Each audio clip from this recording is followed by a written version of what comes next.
Lucas? É, sim, é gravado. Daí, eu fiz uma pauta no que a senhora escreveu e também em relação ao contexto social que a gente vive. Pode ser. Tudo bem, tranquilo, tá? A gente vai começar direto na entrevista, tá?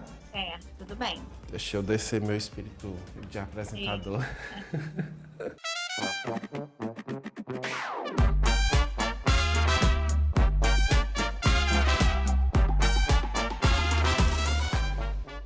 Debater a sociedade é manter em movimento a discussão de assuntos importantes e que afetam a todos nós. Machismo, homofobia, racismo, misoginia, entre outros, são temas que devem ser tratados como prioridade. E para discutir um desses assuntos, o Comunicação em Rede de hoje recebe a psicóloga Luana Menezes. Doutora Luana, a primeira pergunta que eu faço à senhora para começar a nossa entrevista é que o Dia do Homem ele é desconhecido por boa parte dos brasileiros. Isso mesmo a gente vê até na surpresa quando se fala existe o Dia do Homem.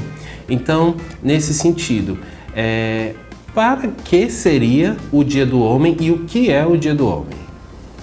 Então, o Dia do Homem, ele surgiu aqui no Brasil em 1992, é celebrado no dia 15 de julho, então queria agradecer o convite e a oportunidade da gente conversar sobre esse assunto que, ao meu ver, é muito importante, porque se a gente pensa em igualdade de gênero, se a gente pensa numa sociedade mais justa, a gente precisa também olhar por um outro prisma as necessidades do homem. Então, essa data, ela inicialmente surgiu com o interesse, né, com a necessidade de lembrar dos grandes feitos do homem na sociedade, mas ela também tem um outro sentido.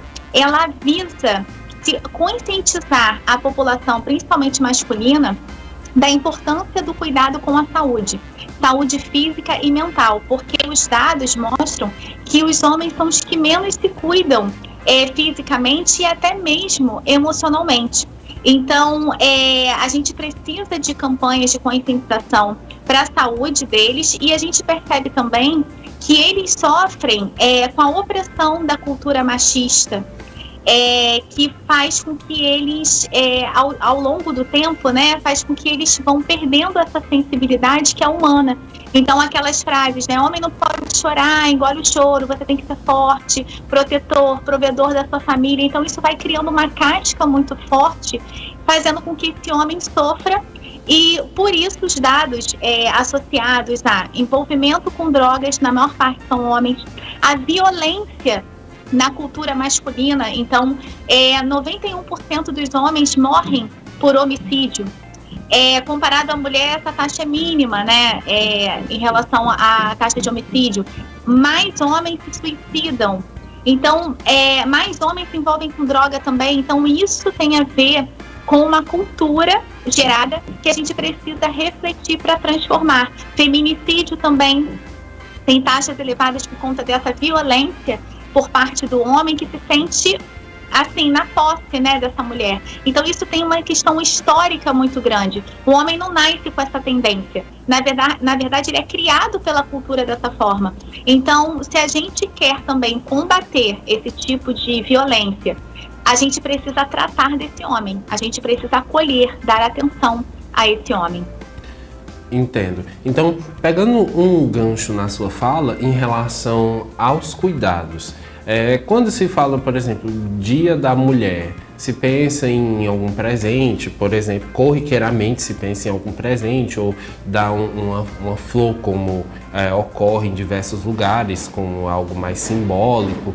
E como deixar, no caso do Dia do Homem, de sair desse estigma de presente, de entregar algo simbólico e partir para o campo da conscientização de que é necessário ter cuidados, principalmente em relação à saúde mental e à saúde do homem. Olha, Lucas, eu acredito que precisa ter campanhas, políticas públicas, muitas palestras, debates, de alguma maneira simbólica, né? Assim como tem campanhas para o Dia da Mulher, dentro de empresas, instituições privadas e públicas, é isso que você falou, indo para além do presente, né? Então, é gerar realmente discussões, é gerar conhecimento. Eu percebi que eu dei entrevista em alguns veículos de comunicação sobre o Dia do Homem e muitas pessoas, até mesmo conhecidas minhas, ficam contra num primeiro momento. Não, o homem não precisa, a mulher que é minoria, a mulher que tem que conquistar os direitos dela. Mas quando eu explico sobre essa ótica de que o homem também precisa de ajuda, o homem também sofre com essa cultura opressora, as pessoas já começam a entender melhor. Então, esse espaço, por exemplo, que você me concedeu aqui, isso é importantíssimo para é somente na conversa, na discussão, no debate que a gente vai avançar enquanto sociedade, porque daí a gente pensa o nosso lugar enquanto mãe, enquanto pai, o que eu estou reproduzindo na educação dos meus filhos, e daí isso vai se disseminando e a gente vai buscando uma forma de tratar diferente as pessoas, né? Sim, e até a próxima pergunta, quando a senhora comentou em relação ao Dia do Homem agora, a senhora disse o ponto, eles não precisam e tal, não é necessário. Então, como tratar esse tema com adultos? Então, eu acredito que com adultos, assim, os adultos têm mais resistência, eu percebi isso agora nesse mês, a maioria não sabe sobre o Dia do Homem, então a gente precisa quebrar essa resistência. Inclusive, assim, eu escrevi um livro infantil, que é Eu Só Quero Brincar, que de uma maneira lúdica aproxima não só a criança, mas aproxima a família, porque quem compra um livro infantil é o adulto. Então eu acredito que de algumas formas, através de leitura, como eu falei anteriormente, palestras, debates. Então, por exemplo, dentro de uma instituição, de uma empresa, tem vários homens e mulheres. Se a empresa coloca uma palestra sobre o Dia do Homem, o homem já está inserido naquela realidade porque já é o trabalho dele. Então ele, de alguma maneira, vai se sentir assim, convidado a ouvir sobre aquilo. Então eu acredito que o conhecimento, a informação, ela é extremamente importante e ela precisa chegar a vários lugares. E dessa forma a gente vai trabalhando esse tipo de conteúdo com o público adulto. Como foi que a senhora se inspirou, como foi que a senhora teve a inspiração para poder produzir esse livro para tratar sobre essa temática, principalmente direcionado não para um público infantil, não direcionado para um público infantil, mas direcionado a como tratar esse assunto, como tirar o machismo do contexto das crianças. Como que a senhora se inspirou para poder fazer esse livro? Então, vou até aproveitar e mostrar o livro aqui. É o livro Eu Só Quero Brincar, de minha autoria, ilustração de Renata Nogueira. Esse livro aqui é muito significativo para mim, porque ele surgiu da minha maternagem. Quando eu me vi, meu filho agora tem 1 ano e 9 meses, quando eu descobri a gravidez e descobri que ele era menino, eu fui preparar um enxoval.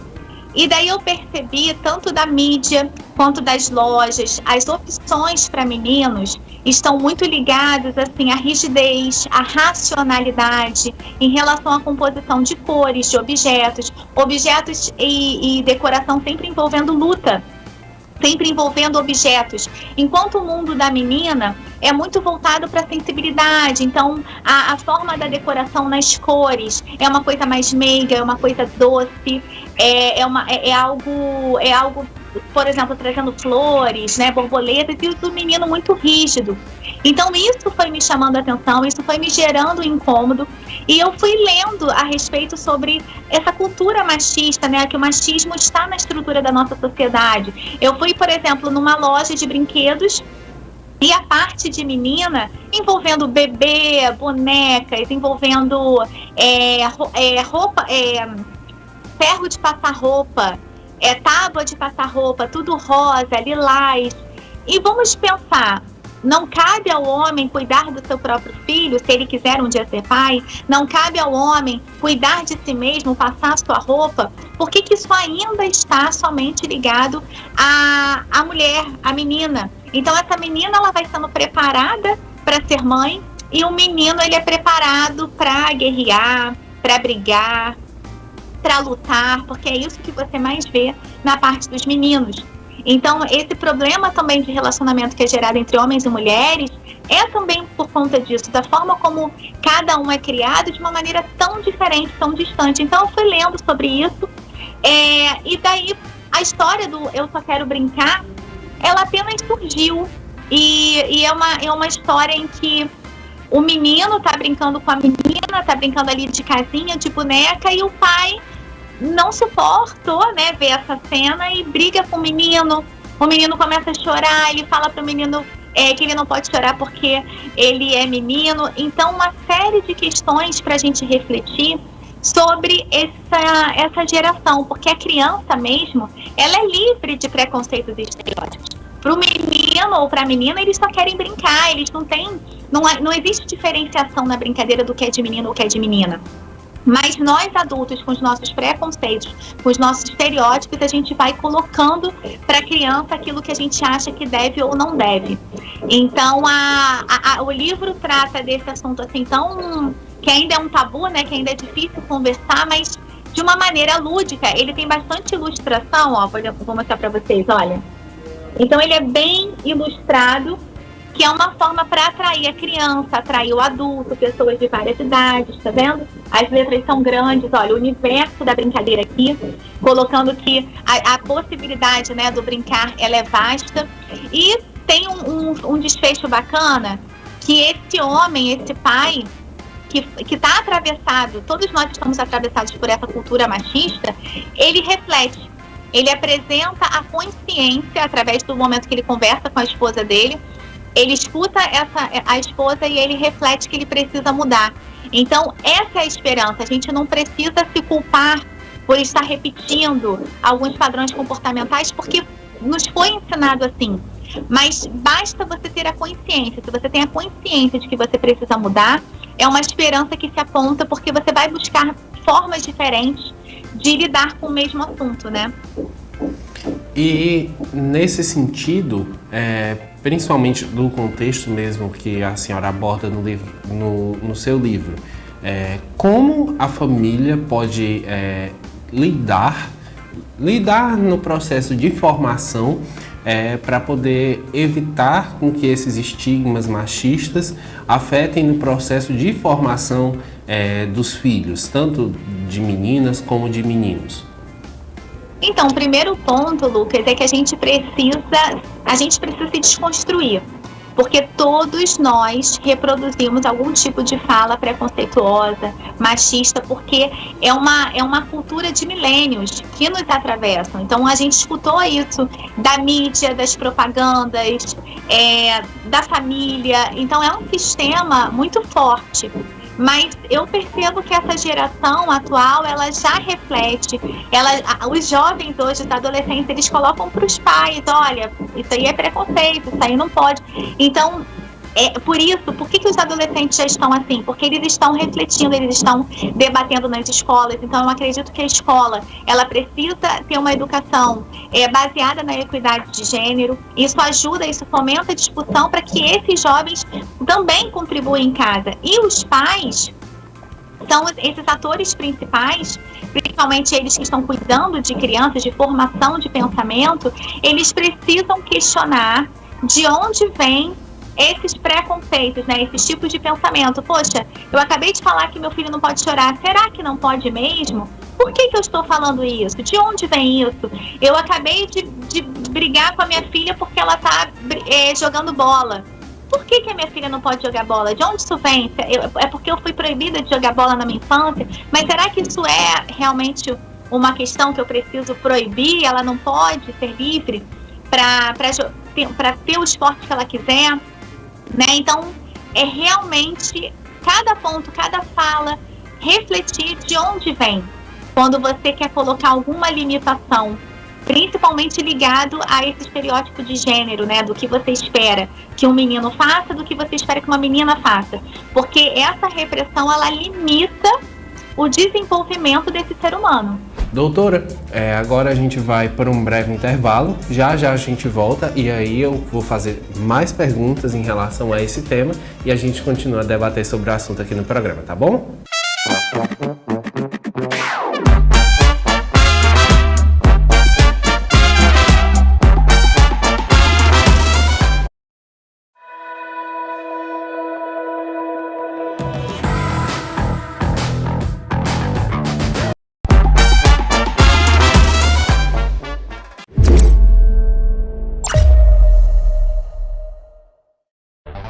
As melhores da Canudos FM na Sertão TV. As músicas mais pedidas da FM 106,7 na telinha da televisão que é feita para você. Sábado às 4 da tarde. As melhores da Canudos FM. Sertão TV, a nossa TV, sempre perto de você. Fala, minha gente, para quem não me conhece, eu sou Hernão Oliveira, estou aqui também na Sertão TV, que foi feita para você. Sertão TV, feita para você. Xiii, na hora de escolher sua internet, é melhor acertar a pontaria. Vem pra Brisa, assine 300 e leve 500 mega mais Premier, pra não perder nenhum lance dos melhores campeonatos brasileiros. BrisaNet. O que é ter saúde para você? Para mim, ter saúde é viver com qualidade, assim como se vive na minha cidade.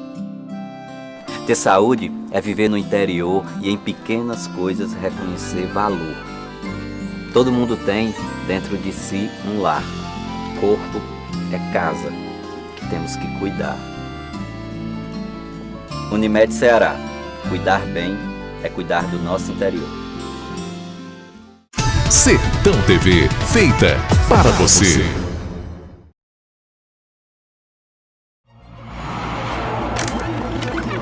O que faz você confiar em um portal de informação?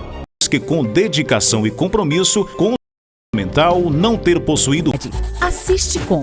Tito disse que Assiste.com descobriu uma forma para diminuir sobre o machismo, sobre o processo de formação de crianças, sobre como discutir esse assunto com adultos. Só lembrando, a Sertão TV está presente no canal 180 da BrisaNet e você também pode nos acompanhar através do YouTube. Lá nós disponibilizamos nossos programas, nossos ao vivo, você pode nos acompanhar por lá a qualquer momento. Nós também estamos no Facebook, através da página Sertão TV, e através do Instagram também, onde você pode acompanhar os nossos principais bastidores, que é Sertão TV Ceará. Voltando para a entrevista, doutora, a gente falava antes do intervalo em relação ao processo de formação de crianças para evitar o estigma do machismo, evitar que essa cultura, de certa forma, afetasse de forma tão intensa as crianças em seu processo de formação. E aí eu perguntei em relação ao papel da família em relação a isso. Agora, a minha pergunta é: como tratar esse assunto com as crianças, principalmente levando em consideração que elas ainda estão desenvolvendo sua intelectualidade, estão no processo de formação mesmo? Isso, então, a criança, ela é livre de preconceito e de estereótipo. Quando a criança, ela reproduz algum tipo de fala, mas o menino não pode chorar, a menina que tem que brincar de boneca, enfim, quando a gente escuta essas falas, já significa que tem adultos falando isso para ela, porque tudo que a criança absorve de aprendizagem, de como se utiliza um objeto, isso é espelho do mundo adulto, porque a criança, ela nasce como um papel em branco. Então, trabalhar com a criança é muito fácil, desde que nós adultos estejamos desconstruídos para poder passar para ela essa liberdade de expressão. Então, o meu livro, o Eu Só Quero Brincar, trata justamente disso, que nós devemos respeitar todos os seres humanos, porque todos os seres humanos têm a liberdade de serem quem são, de serem livres. Então, passa essa mensagem e do quanto que é importante a gente preservar a sensibilidade das crianças, principalmente dos meninos, porque são os que mais sofrem na tratativa, nessa educação repressora do machismo. Então, por exemplo, trabalhar com um livro que fale sobre isso é uma forma de você trabalhar com a criança. E eu acredito isso, Lucas, que é o adulto. O adulto é quem não deve interferir tanto nessa liberdade. Então, a maneira como a gente tem que trabalhar a criança é permitir que ela seja livre. Permitir que não tenha regras do que brincar, de como brincar, deixar ela livre para ser quem ela é. É assim que a gente tem que tratar a criança, respeitando esse processo de individuação dela. Entendi. E em relação à senhora, como brasileira e como psicóloga, hoje, a senhora considera que o machismo, no contexto Brasil, ele regrediu um pouco em relação à força que ele tinha, com todos os estigmas que nós carregamos na nossa história, com todas as raízes que nós temos. A senhora acha que o machismo regrediu por conta de debates mais acentuados, de debates mais presentes de assuntos como esse que a gente está tendo hoje? Acredito. Aqui mesmo a nossa conversa é um simbolismo disso, desse avanço. Os jovens, como eu falei para você, que eu escuto no consultório, a forma como eles falam, eles estão muito mais respeitosos uns com os outros. Então eu acredito sim que o machismo está regredindo, só que é um longo caminho que nós temos pela frente, porque ele é muito presente. Afinal de contas, são séculos no qual nós estamos atravessados por ele. Então também não vai ser rápida essa desconstrução. Então é um trabalho mesmo de formiguinha, de passo a passo, mas tudo que a gente vem fazendo ao longo dos últimos anos, que representa esses avanços, vai fazendo com que esse machismo vá se tornando menor. Então eu acredito que sim, tem diminuído. A gente vê modelos de pais mais presentes, a gente vê algumas leis mudando. Por exemplo, antes o casal se separava, a criança era da mãe, não se discutia esse direito do pai, né? E não, agora já se incentiva a guarda compartilhada, já se valoriza mais a fala do pai. Então, nessa questão, eu vi também uma notícia de que agora é obrigatório que tenha fraldário também para os homens terem acesso. Então, essa parte social, ela é extremamente importante para dizer assim, olha, você pai tem tanta capacidade de cuidar como mãe. Esse papel não é só da mãe. Então precisa se ter também na mídia, nos veículos de comunicação, nos espaços onde a gente frequenta, shopping, restaurante, enfim, mensagens, né, dizendo assim, olha, o pai é tão importante quanto a mãe. Uma outra coisa que eu não falei na outra pergunta que você me falou sobre inspiração, eu falei do enxoval do meu bebê. Tinha uma loja que falava que o slogan da loja era o enxoval do seu bebê, mamãe. Só falava para mãe. Toda a linguagem da loja é falando para mãe.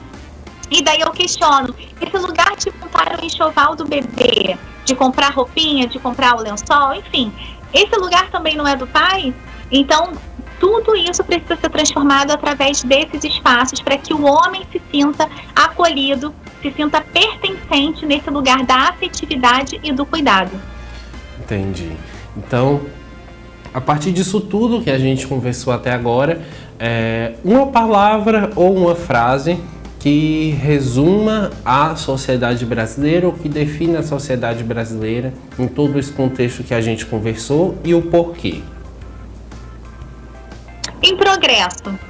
Vou colocar assim, em progresso. Acredito que nós estamos progredindo coletivamente e cada um de nós fazendo a nossa parte, né? Então, eu acredito que nós estamos em progresso.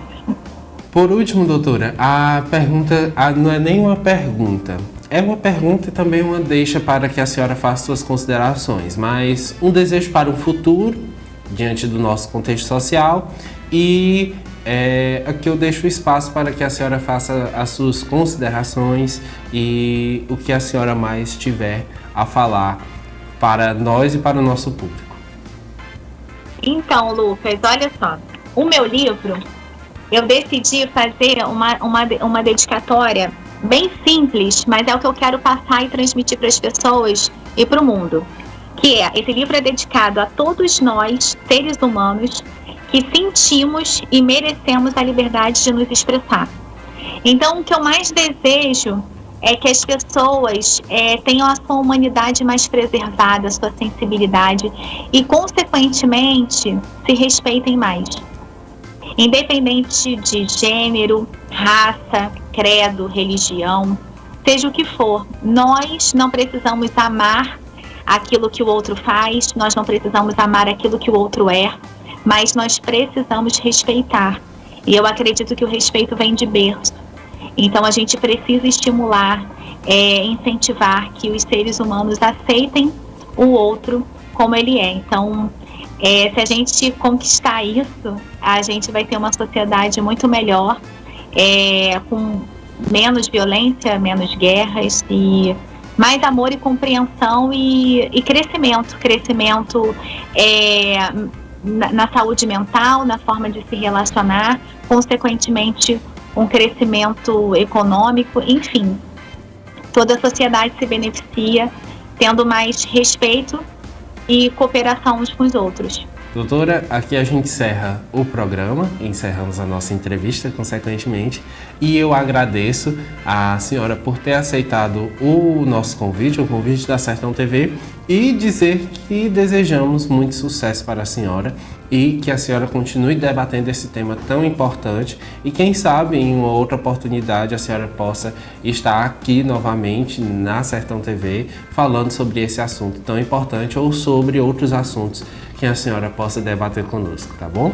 Tá ótimo, olha, eu quem agradeço o convite, é um prazer estar aqui conversando com vocês sobre um tema tão importante, agradeço a oportunidade e sim, já aceito o convite, a gente pode marcar outros assuntos também, tá? Obrigada. E o Comunicação em Rede encerra aqui. Eu espero você no próximo programa, na próxima terça-feira, às 9h05 da noite. Não esqueça, você pode nos acompanhar através do canal 180.